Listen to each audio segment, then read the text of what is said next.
वारिस साहब, शुरुआत आपसे कर रही हूँ कि इस बात का खौफ अगर मान लीजिए जनसंख्या में असंतुलन या इम्बैलेंस आता है, ये बात हमने सूडान में भी देखी है, साउथ सूडान में, हमने तिमोर में भी देखी है, जो इंडोनेशिया से अलग हुआ और यहाँ पर किसी एक धर्म को लेकर नहीं था। अगर आप मुसलमानों की पैरोकारी करें तो यहाँ पर क्रिश्चियनिटी भी इतना ही बड़ा खतरा हो गया था। वारिस साहब, आवाज नहीं आ रही है शायद।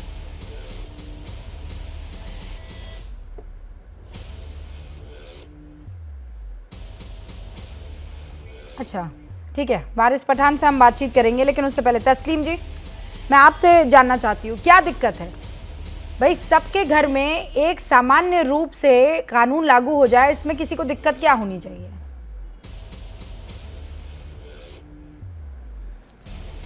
रुबिका जी, आदाब। बहुत दबाने के बाद आपसे जो गुफ्तगू का नियाज हासिल हो रहा है वर्चुअली, बहुत शुक्रिया जी। रहमानी मैं ये अर्ज़ करना चाहता हूँ, पॉपुलेशन कंट्रोल को लेके हमने कभी भी हमने तो कभी एतराज़ किया नहीं है।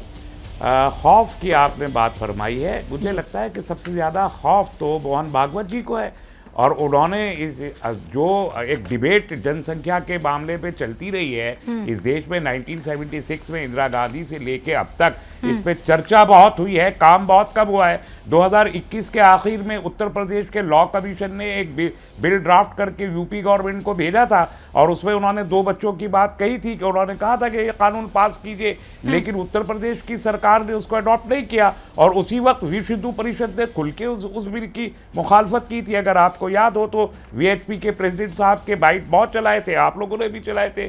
ये पार्लियामेंट में, राज्यसभा में आरएसएस के आइडियोलॉग हमारे दोस्त भी हैं, सिन्हा साहब, राकेश सिन्हा जी, 2 मरतबा प्राइवेट मेंबर बिल रखे, सरकारी बिल नहीं आया, प्राइवेट मेंबर बिल आया। मेरी उनसे इस मामले पे कई मरतबा बात भी हुई, राकेश सिन्हा जी से, हाँ। मनु गौड़ जी से भी इस मामले में बात होती रही, लेकिन अब जो उन्होंने कहा असंतुलन की बात कही है, जनसंख्या बढ़ोतरी एक विस्फोट है, हमने माना है 150 करोड़ हो जाएगी अभी अगले साल, जो आपने भी दिखाया किस तेजी से ग्राफ बढ़ रहा है, 150 करोड़ हो जाएगी, चीन से ज्यादा हो जाएगी। तो हम एरिया में 7th लार्जेस्ट कंट्री है, पॉपुलेशन में 1st लार्जेस्ट कंट्री होंगे, बिजली है, पानी है, खाना है, तो इसका मतलब आप ये कह रहे हैं ना सबकी समस्या, पॉपुलेशन कंट्रोल होना चाहिए, और सिर्फ पॉपुलेशन जो असंतुलन का लेकर जो खौफ आ रहा है, वो भी, उसको भी तो ख्याल में रखना चाहिए ना। मैं वही कह रहा हूं कि ये चीज जो आपने, जो भागवत जी ने कल कही है, ये एक नया शोषा है, और ये शोषा खौफ के चलते है कि ये असंतुलन का क्या मतलब। ये राकेश सिन्हा ने भी कहा कि डिस्ट्रिक्ट वाइज हमको पॉपुलेशन को रिकॉर्ड करना चाहिए, और उसके मुताबिक डिस्ट्रिक्ट वाइज पॉलिसी बनानी चाहिए। आप ये कह रहे हैं ये नया शिगुफा है, पॉलिसी आज के आज बननी चाहिए। ओके, ये नया शिगुफा है, और ये डर के मारे शिगुफा है, इतनी जरूरी है। क्या जरूरत है इसकी? रुबिका जी, इसमें डर की बात क्या है?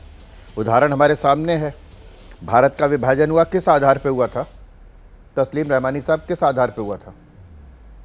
इसी आधार पे हुआ था, और जो एरिया जहां पर मुस्लिम बहुसंख्यक थे उनको अलग देश बनाया गया, पाकिस्तान बनाया गया, पूर्वी और पाकिस्तान, धर्म के आधार पे हुआ। इसमें तो कहीं कोई आपको कोई आपत्ति नहीं है, इसमें तो कोई फैक्ट चेक नहीं करेंगे ना आप, यही सच है। आज मोहन भागवत जी ने, यानी कि कल जो कहा है, उसमें यही तो कहा है उन्होंने कि धर्मांतरण के कारण, सिर्फ जनसंख्या विस्फोट सिर्फ बर्थ रेट की वजह से नहीं, घुसपैठियों की वजह से भी और धर्मांतरण की वजह से भी, लगातार धर्मांतरण, और धर्मांतरण सिर्फ मुस्लिम नहीं है, क्रिश्चियंस, ईसाई धर्मांतरण भी हो रहा है, उसकी वजह से डेमोग्राफिक चेंज हुआ है कि नहीं हुआ? अगर आप कहते हैं नहीं, तो मैं उदाहरण देके बताऊंगा।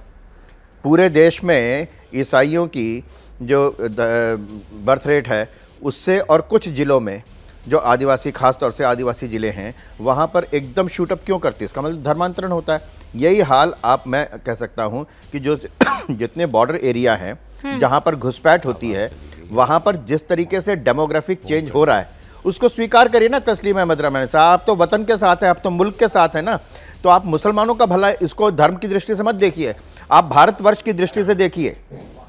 और जब आप भारतवर्ष की दृष्टि से देखेंगे, हिंदुस्तान के मुसलमानों की दृष्टि से देखेंगे जो लगातार पीछे हैं, अगर आप ये बताइए कि आप अगर मुसलमान स्वयं बढ़ चढ़ करके इस बात में हिस्सा लेते हैं कि डेमोग्राफिक बढ़ाने से हमारी कोई आर्थिक, सामाजिक, सांस्कृतिक स्थिति कोई बेहतर होने वाली नहीं है, अगर इस बात को स्वीकार लें तो ये डेमोग्राफिक इसको मैं डेमोग्राफिक विस्फोट जो है, जो असंतुलन है, वो नहीं होगा। देश इससे कहीं मुसलमानों का बुरा होने वाला नहीं है रहमानी साहब। नहीं तो ये डर फैला कौन रहा है, मैं तो यही नहीं समझ ये तो रहमानी साहब ने अभी कहा, वारिस पठान साहब हैं, ओवैसी साहब हैं। अभी तक अपनी बात रखी नहीं, जरा सुन लेते हैं। जैसे ही घड़ी का काटा दोपहर 2:30 पे आए, बबीता जी का दिल सास बहू साजिश के लिए मचल जाए। और ये है इनकी बहू, पूरे दिन ऑफिस की टेंशन हो जाए गॉन जब ये करें अपना फेवरेट शो फ्री टाइम पे ऑन। इनकी तरह आप भी देखिए अपना फेवरेट शो अपने टाइम पर और डाउनलोड कीजिए एबीपी लाइव ऐप अपने स्मार्ट टीवी पर।